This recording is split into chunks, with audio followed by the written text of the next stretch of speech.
नमस्कार, news and cooperation cracker channel में आपका स्वागत है। देखते हैं आज की महत्वपूर्ण खबर है। तिरुपति लड्डू मामले की जांच को स्वतंत्र एसआईटी गठित। कोर्ट द्वारा रिखणीखाल में बारातियों को वाहन खाई में गिरा, 2 मरे। नई दिल्ली, तिरुमाला मंदिर में प्रसाद लड्डू बनाने में मिलावटी घी के इस्तेमाल के आरोप की जांच के लिए सुप्रीम कोर्ट ने शुक्रवार को 5 सदस्यीय स्वतंत्र एसआईटी का गठन किया है। शीर्ष अदालत ने कहा कि करोड़ों भक्तों की भावनाओं को ध्यान में रखते हुए हम स्वतंत्र एसआईटी का गठन कर रहे हैं। इससे लोगों में विश्वास पैदा होगा। जस्टिस BR गवई और KB विश्वनाथन की पीठ ने यह स्पष्ट किया कि वह किसी को भी इस अदालत को राजनीतिक युद्ध के मैदान के रूप में इस्तेमाल करने की इजाज़त नहीं देंगे। सुप्रीम कोर्ट द्वारा गठित एसआईटी में CBI और आंध्र प्रदेश पुलिस के दो अधिकारियों, खाद्य सुरक्षा मानक प्राधिकरण का एक वरिष्ठ अधिकारी शामिल होगा। शीर्ष कोर्ट द्वारा गठित एसआईटी आंध्र प्रदेश सरकार द्वारा गठित एसआईटी की जगह लेगा। शीर्ष अदालत ने CBI निदेशक को एसआईटी के लिए अपने 2 अधिकारी नामित करने को कहा है। पीठ ने कहा कि जांच CBI निदेशक की निगरानी में ही होगी। देहरादून, उत्तराखंड में सरकारी ऑनलाइन सेवाएं हुई ठप। देहरादून समेत कई जगहों चिट फंड केस में ईडी की छापे।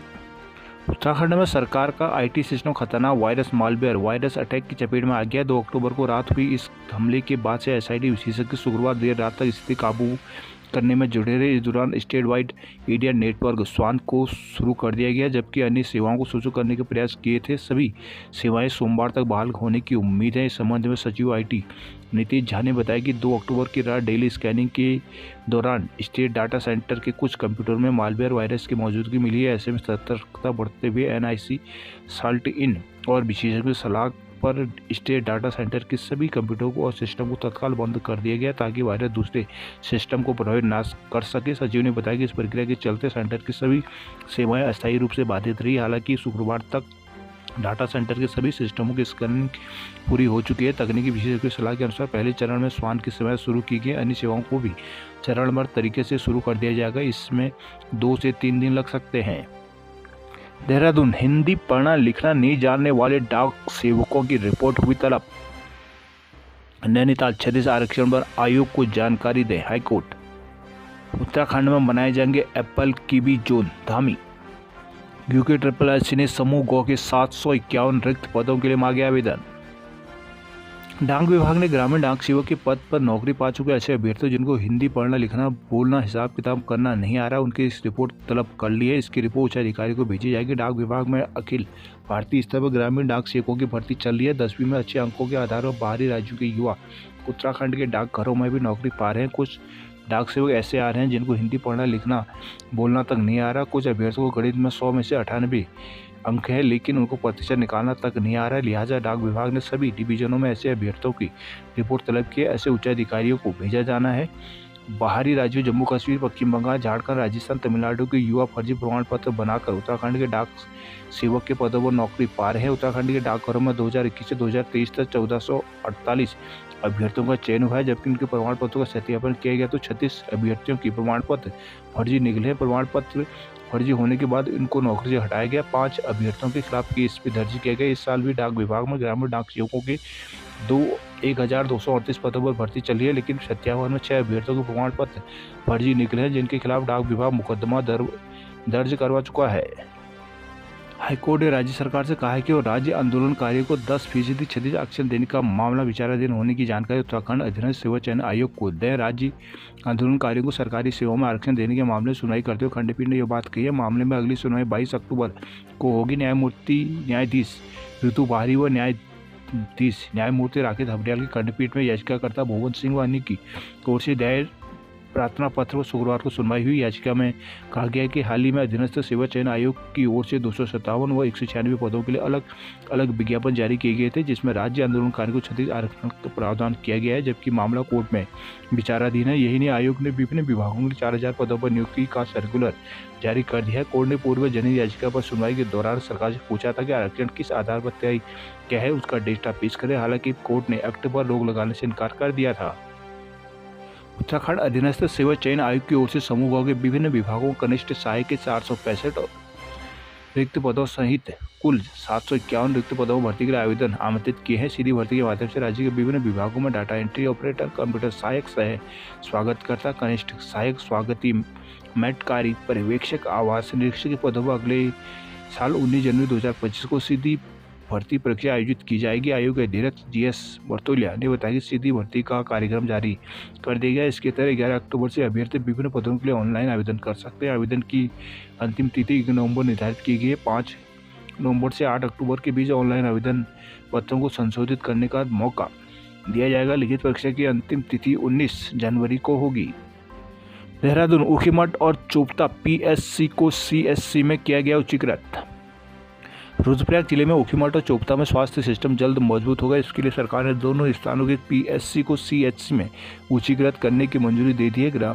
साथ ही ग्राम पंचायत कांडई और बछड़ियों में नई प्राथमिक स्वास्थ्य केंद्र खोलने की भी स्वीकृति दे दी गई है। इस फैसले से स्थानीय स्तर पर ग्रामीणों और चारधाम यात्रा पर जाने वाले तीर्थ यात्रियों को बेहतर उपचार सुविधा मिल सकेगी। स्वास्थ्य मंत्री डॉक्टर धन सिंह रावत ने बताया कि सरकार प्रदेश में चिकित्सा सेवाओं के विस्तार और आमजन को बेहतर उपचार करवाने को लगातार अहम फैसले ले रही है। इसके लिए सरकार ने जनसंख्या मार्गों में भी शिथिलता दी है। लोगों को इलाज को दूसरे अस्पतालों के चक्कर नहीं काटने पड़े। एक बड़ी आबादी को स्थानीय स्तर पर उपचार की सुविधा मिलेगी। टीकाकरण अभियान को भी धार मिलेगी। स्थानीय लोगों समेत जनप्रतिनिधियों की ओर से लंबे समय से मांग की जा रही थी।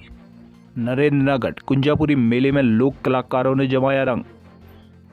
टिहरी के कुंजापुरी मेले पर्यटन और विकास मेले की पहली सांस्कृतिक संध्या जागर सम्राट पद्मश्री प्रीतम भरतवाण और प्रीति बहनों के नाम रही। कलाकारों की प्रस्तुतियों पर दर्शक देर रात तक पंडाल में जमे रहे। गुरुवार रात को नरेंद्रनगर के पालिका ग्राउंड में पहली सांस्कृतिक संध्या का वन मंत्री सुबोध उनियाल द्वारा उद्घाटन किया गया। इसके बाद लोक गायिका ज्योति उप्रेती नीरजा उप्रेती ने जैसे मंच थामा पूरा पंडाल भर गया। उनको सुनने के लिए रामलीला ग्राउंड भी छोटा पड़ गया। उप्रेती बहनों ने स्वर्ग तारा जुनेली रात जय बद्री केदार गढ़ कुमाऊं की प्यारी भूमि वो बिना कश के जानू द्वारा हड़ हाय मिजासा जैसे गीतों और दर्शकों की वाहवाही लूटी। दर्शकों ने अपनी फरमाइशें भी उन्हें दी, जिसमें दोनों ने प्रस्तुतियां दी है। मंत्री उनियाल, मेला संयोजक राजेंद्र विक्रम सिंह पवार, मेला सचिव व SDM DS नेगी ने उप्रेती बहनों और उनकी टीम को स्मृति चिन्ह भेंट किया। फिर जागर सम्राट प्रीतम भरतवाण ने सीमा पांगड़ियाल के साथ ढोल सागर और जागरों की प्रस्तुति से समा बांध दिया। प्रीतम ने शुभ संध्या देवी माहेश्वरी जागर, शिवजी कैलाश रेंदा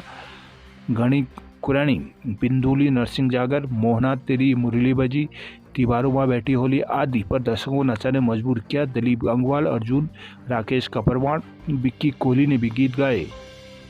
हरिद्वार कलियर में यति नरसिंहानंद के खिलाफ किया गया प्रदर्शन।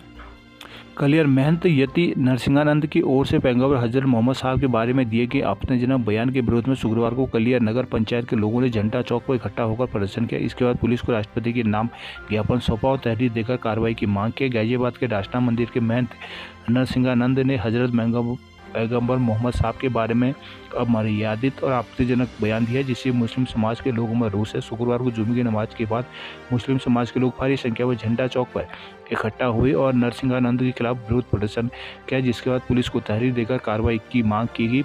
मुस्लिम समाज के लोगों ने कहा कि यदि नरसिंहानंद के बयान से देश में मुस्लिम समुदाय के लोगों को भावनाओं को आघात पहुंचा है। कहा कि ऐसी टिप्पणी से देश की सुरक्षा और सामाजिक सौहार्द को भी गंभीर रूप से नुकसान पहुंचाने का प्रयास किया गया है। उन्होंने कहा कि भारत देश में सभी धर्मों के व्यक्ति अमन शांति भाईचारे के साथ रहते हैं। चंपावत पूर्णागिरि मेले में अव्यवस्था के बीच उमड़े श्रद्धालु। नवरात्र की शुरुआत के साथ ही शुरू हुई मां पूर्णागिरि धाम मेले के दूसरे दिन भी बड़ी संख्या में श्रद्धालु माता के दर्शन के लिए पहुंचे। आस्था की भीड़ के बीच मेले में अव्यवस्थाओं का बोलबाला रहा। पूर्णागिरि क्षेत्र में पानी की आपूर्ति करने वाली 2 लाइनें जगह जगह पर क्षतिग्रस्त होने से श्रद्धालुओं को खासी दिक्कतों का सामना करना पड़ा। बीते माह आपदा के दौरान कई पेयजल लाइनें टूट गई थी। इन्हें अब तक ठीक नहीं किया गया। पेयजल समस्या से स्थानीय लोगों के साथ ही बाहर से आने वाले श्रद्धालुओं को भी दिक्कतों का सामना करना पड़ा। पिथौरागढ़ में रामलीला का भावपूर्ण मंचन। चंपावत में 2 दिवसीय पुस्तक प्रदर्शनी हुई शुरू। मुनस्यारी तहसील में ग्रामीणों का सड़क शिक्षकों के लिए किया गया प्रदर्शन। मुनस्यारी क्षेत्र में रहने वाले 6 ग्राम सभाओं के लोग शुक्रवार को विभिन्न समस्याओं के समाधान के सड़क पर उतर आए। ग्रामीणों ने तहसील मुख्यालय पहुंचकर धरना प्रदर्शन किया। ग्रामीणों ने कहा कि लंबे समय से ग्रामीण सड़क, स्वास्थ्य सुविधाएं, शिक्षा व्यवस्था दुरुस्त करने के लिए आवाज़ उठा रहे हैं, लेकिन उनकी समस्याओं को लेकर सरकार तंत्र गंभीरता नहीं दिखा रहा है। इसका खामियाजा उन्हें आए दिन भुगतना पड़ रहा है। नगर के तहसील परिषद में सुरेंद्र सिंह पाना के नेतृत्व में एकत्रित ग्रामीण हुए हैं। इस दौरान उन्होंने शासन प्रशासन के खिलाफ नारेबाजी करते हुए प्रदर्शन किया और धरने में बैठ गए। ग्रामीणों ने कहा कि शहर हरिचंद सिंह दानू विद्यालय में लंबे समय से शिक्षकों के रिक्त पद हैं। मतकोट बसंतकोट जौलडुंगा सड़क में डामरीकरण नहीं हुआ है। मतकोट फापा सड़क की स्थिति भी दयनीय बनी हुई है। उच्चैती अस्पताल में डॉक्टर न होने से लोग परेशान हैं। अल्मोड़ा खेल महाकुंभ में अजय टम्टा को नहीं बुलाने पर गरमाई सियासत।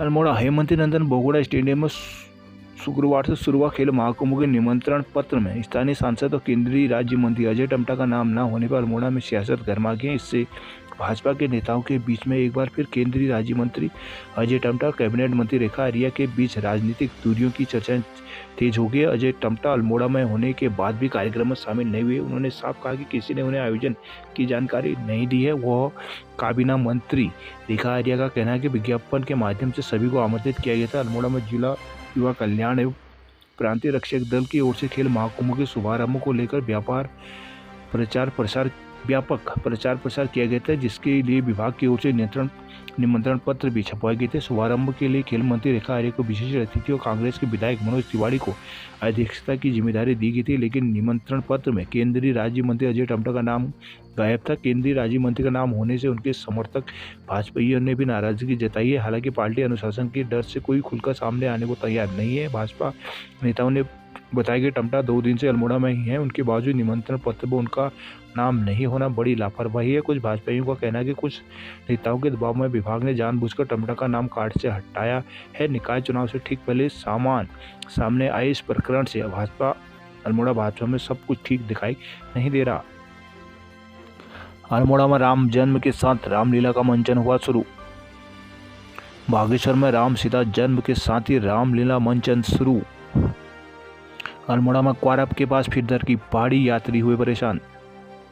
अल्मोड़ा हल्द्वानी एनएच पर क्वारब की पहाड़ी परेशान का सबब बनी हुई है। शुक्रवार को भी पहाड़ी दरकने से सड़क मलबे से फट गई। करीब 1.5 घंटे तक यात्रियों को परेशानी का सामना करना पड़ा। क्वारब के पास पहाड़ी के दरकने का सिलसिला जारी है। शुक्रवार को करीब 10 बजे पहाड़ी का बड़ा हिस्सा गिर गया, जिससे पूरी सड़क मलबे से फट गई। सुबह का समय होने से कुछ ही देर में सड़क के दोनों ओर वाहनों का जमावड़ा लग गया। काफ़ी देर तक लोग मलबा हटाने का इंतजार करते रहे। सूचना पर प्रशासन की ओर से मौके पर जेसीबी भेजी गई। करीब 1.5 घंटे के बाद आवाजाही शुरू हो पाई, जब जाकर लोगों ने राहत की सांस ली। इसके बाद भी 2 दिन भर पहाड़ी से पत्थर गिरने का सिलसिला जारी रहा, जिससे लोगों के लिए आवाजाही खतरनाक बनी रही। मौके पर मौजूद एनएच के अधिकारियों ने लोगों से एहतियात बरतते हुए आवाजाही करने की अपील की है। लोगों ने प्रशासन से पहाड़ी का स्थायी समाधान निकालने की अपील की है, जिससे लोगों को परेशानी का सामना न करना पड़े।